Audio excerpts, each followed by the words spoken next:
Bonsoir, voici l'analyse technique du CAC 40 pour le 21 juin.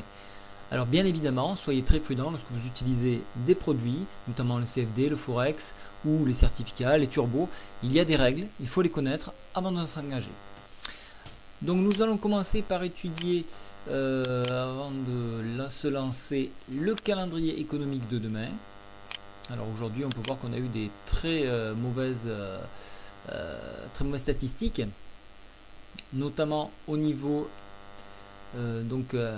chinoise ici, le PMI qui s'est mal tourné. Donc on a eu un mauvais engagement suite aux mauvaises nouvelles de la FONC et de Ben Bernanke. Donc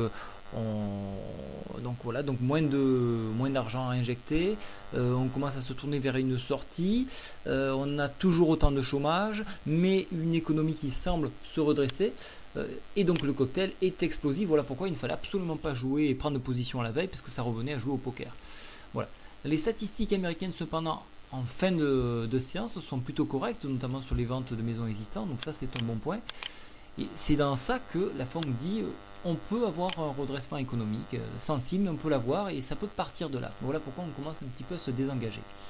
Alors les marchés ont eu peur, et donc il y a eu un décrochage massif, notamment sur tout l'ensemble des indices. Et donc c'était peut-être une opération pour rentrer en mouvement. Voici un petit peu le calendrier économique. Donc pas de statistiques importantes demain. Demain ce sont les 4 sorcières, donc on arrive à la fin des échéances fiscales. Donc voyons un petit peu qu'est-ce qui s'est passé. Alors on revient un petit peu en arrière. Donc ça je vais le supprimer. Voilà, je voulais juste mettre l'accent sur la cobe ici. Donc vous voyez là, alors je vais le mettre à jour. L'indicateur VIX, l'indicateur de la peur, qui a eu une forte croissance ici. Donc attention, à chaque fois qu'on a un pic, c'est une correction. Pour ceux qui le savent ou ceux qui ne le savent pas, le VIX est corrélé au SPI 500.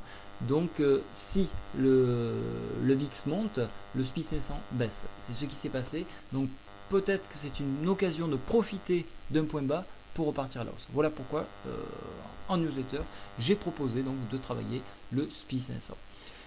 Au niveau donc du CAC 40 ici, on peut voir donc cette fourchette en rouge. Je vous ai rajouté les points Fibonacci, les traits noirs que vous voyez ici.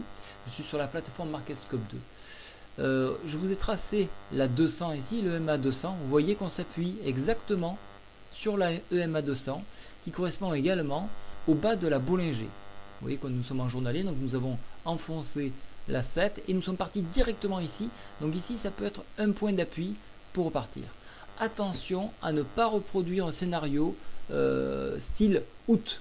Ça serait très dangereux. Ne vous engagez pas trop fort. Quand on a une forte baisse comme ça, il peut y avoir une correction. Donc là on est sur un Marubozu, on peut avoir une correction de 50%, c'est-à-dire revenir sur 3750 environ. Donc soyez très vigilants. Ces points là, tant qu'ils ne sont pas enfoncés, on ne risque rien. Voilà, on ne risque rien. On est vigilant sur ces points là. Voilà, donc au niveau technique, bien évidemment, tout est orienté à la baisse, mais attention à ce rebond qui pourrait opérer sur la 200.